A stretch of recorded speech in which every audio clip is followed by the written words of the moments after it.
Kuwait city MZ Sharfi سے عالمی شہرت یافتہ قاری سید صداقت علی کی موجودگی تمام پاکستانی کمیونٹی کے لیے مذہبی حوالے سے اہم اہمیت کا حاصل بنی ہوئی ہے۔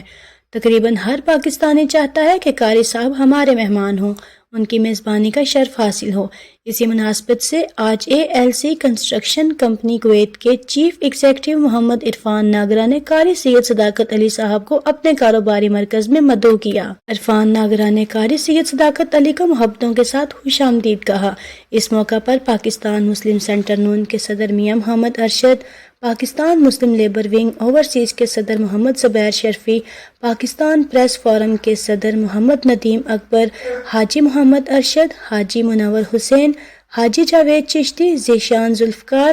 شریف حدیث بھی موجود تھے۔ قاری سید صداقت علی نے کویت میں اپنی مصروفیات کے متعلق بات کرتے ہوئے کہا، سب دوستوں نے بڑی محبت سے نوازا، میں ان کا شکر گزار ہوں۔ کویت کا دورہ بہت اچھا رہا ہے اور ہمیشہ یہ احساس ہوتا ہے کہ ٹائم کافی نہیں تھا۔ جی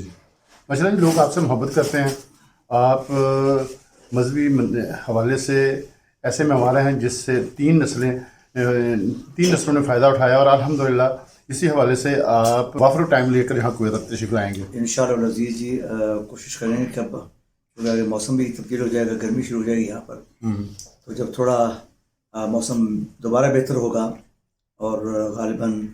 ربیع الاول کے قریب موسم چینج ہو چکا ہوگا، ہاں انشاءاللہ جی اس وقت پھر انشاءاللہ پلان کریں گے۔ جی اور حاجی ارشد صاحب اور ذیشان وغیرہ یہ سب احباب جو ہیں اہتمام کرتے ہیں چیزوں کا، جی تو جیسے ہی کوئی ڈیٹ وغیرہ فکس ہوگی پھر انشاءاللہ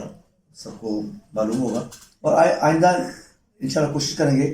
کہ بڑا ایک ایسا ایونٹ کیا جائے جس میں بے شمار لوگ جو جن کو پتہ نہیں چلتا کہ میں ماشاءاللہ بہت شکریہ کیسا محمد عرفان ناگرہ نے ان کی آفس آمد پر ان کا شکریہ ادا کیا اور دیگر معزز شخصیات کی شرکت پر بھی محبت کا اظہار کرتے ہوئے کہا، میں سب دوستوں کا مشکور و ممنون ہوں۔ میں تو بڑا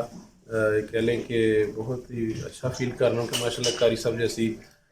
شخصیت جو ہے، ماشاءاللہ آپ کو پتہ ہے کہ قاری صاحب نے ہمیں دین اسلام کی تعلیمات کے لیے صرف پاکستان میں نہیں ورلڈ میں بہت بڑے لیول پہ کام کیا۔ یہ قاری صاحب کا ماشاءاللہ کہہ لیں کہ ہمارا قاری صاحب کی شخصیت ایک ہمارے پاکستان کے لیے ایک اثاثہ ہے۔ قاری صاحب جیسی شخصیات واقعی یہ برسوں بعد پیدا ہوتی ہیں، تو ہمیں الحمدللہ جی بڑا فخر ہے کہ ماشاءاللہ، اور بڑا اللہ تعالیٰ کا ہم شکر بھی ادا کرتے ہیں۔ قاری صاحب جیسا اثاثہ اور قاری صاحب جیسی شخصیات پاکستان کا نام پوری ورلڈ میں بڑے پیغام پاکستان کے نام سے بڑے اچھے انداز میں ماشاءاللہ ہر جگہ اپنا میسیج ڈیلیور کرتے ہیں اور دین اسلام کی خدمت کر رہے ہیں الحمدللہ۔